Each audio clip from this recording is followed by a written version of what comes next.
Before we begin our class here at PU, Political University, we remember in our prayers all the victims of Hurricane Helene, especially those in North Carolina where the unbelievable flooding has happened. It's providential that we remember this day, especially on this day, because in our Byzantine Catholic Church here, we celebrate today, we observe the feast of the protection of the Mother of God. It was a appearance of the Mother of God in the 10th century that happened in the area which is now today Istanbul. It was Constantinople at the time, when the peoples were experiencing a terrible calamity, and they prayed to the Virgin Mary an all-night vigil. And she appeared and dropped her veil over the whole city, and the calamities were gone.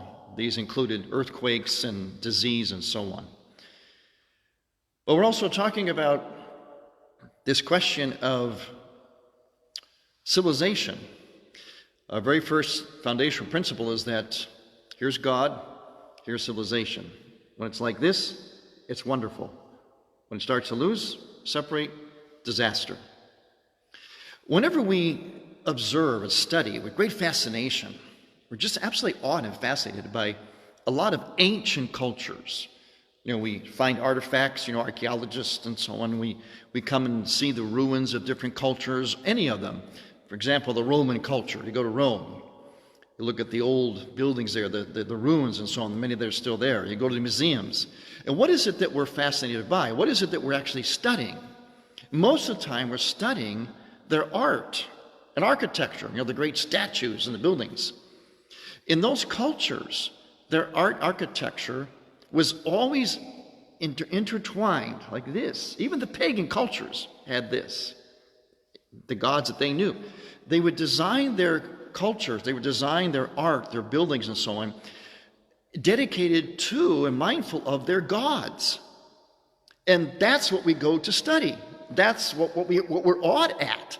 The pyramids and the Roman statues and the buildings and so on. They were always in their own ways, even though they were pagans, they were in their own ways God conscious or God's conscious. That's what made them great. That's what we go to see. That's what fascinates us. Now in America, we were founded on this, basically on this. Not perfectly, but it was basically this. Now what we've done is we've said we separate church, God and state. We separate. Now, when these things happen, when the things start to get lost, as we mentioned, the culture descends. And oftentimes what is a myth, a fallacy, a wrong ideology, becomes the norm. So in other words, the culture descends. It descends, it descends. And the question is, can that culture recover? Can it retrieve what it has lost? As America has taken this idea of separation of church and state, an idea that never was in the Constitution. Remember, America was founded more like this. As we take that saying, it's a phrase, we adopt these phrases superficially, we throw them around, and they become the norm.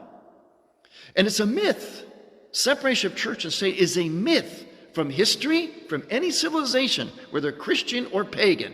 It's a myth.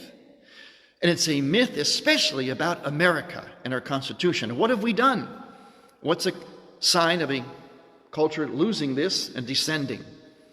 We've made a myth the norm, the virtue. Separate God and church from the state. Unprecedented in history. History tells us that greatness of any culture, even pagan cultures, was this. And so now we have taken the unthinkable, the myth, and made it the virtue. Can a culture last? Can it be so-called great again when it has done this?